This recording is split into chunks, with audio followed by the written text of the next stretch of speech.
Bine v-am găsit tuturor la un nou videoclip. Și vești bune, a început școala normală.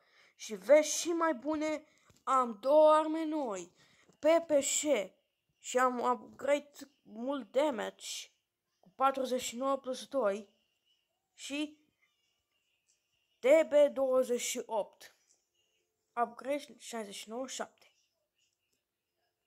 Vom face un duel între PPS versus DB28.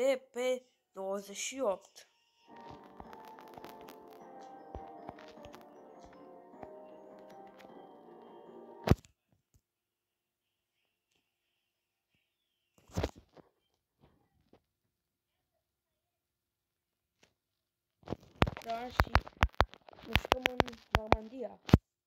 O, da, și mai trebuie Brawl Stars să începe un nou videoclip, deci a încărcat un nou videoclip, deci sper să vă uitați la el. Trage bine, trage bine.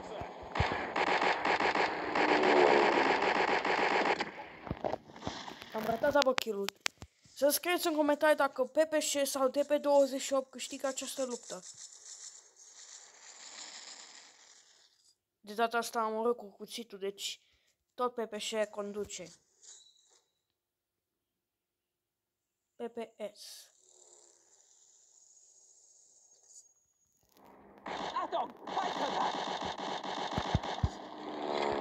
Mă cunosc, am puțin damage decât TP28, însă are un foc bun.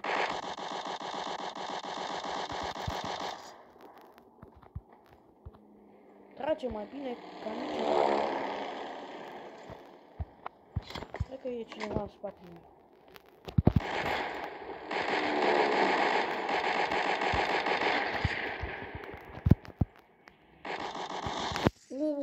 Double kill. Însă a murit. PPS conduce cu 5 kill-uri.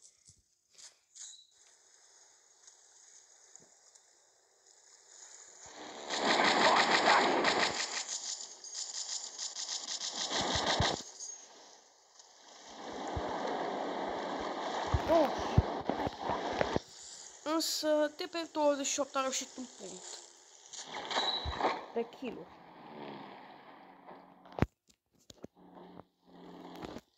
Sunt pe primul loc.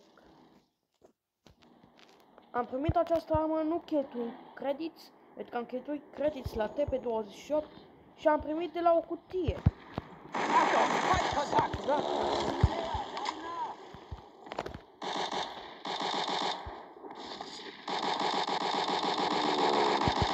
Trage bine.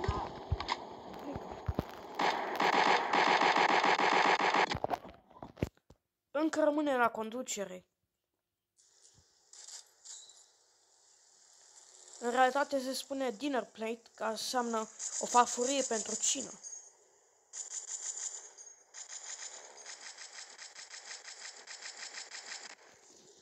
N-am reușit double kill.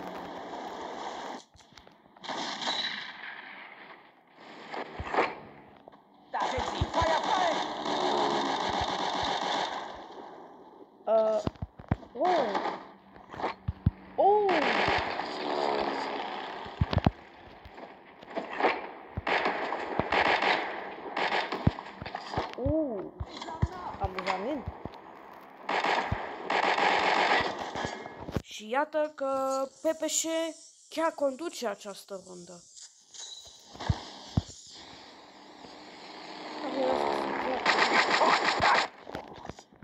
Poate într-o zi, poate în martie, aș reuși să iau Mauser ca Mauser, de data asta sniper, nu pistol. Nu văd nimic. Oh.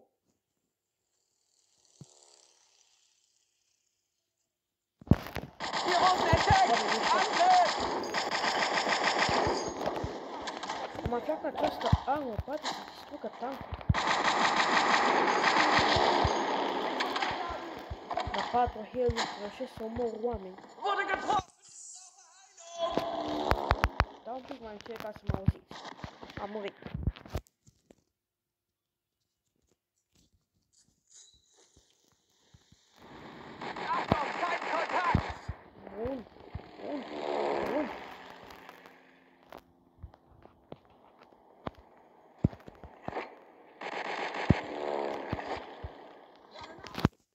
Pepe și-a jucat foarte bine în acest meci.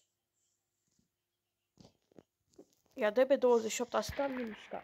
El are puțin de meci, însă el trece mai repede decât DB28. Această armă trage mai repede decât DB28.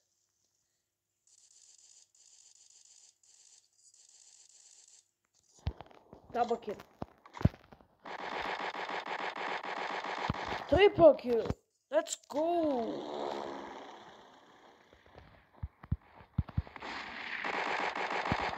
Încă un kill. Chiar Pepe și-a făcut multe kill-uri în această rundă. Am o armă excelentă.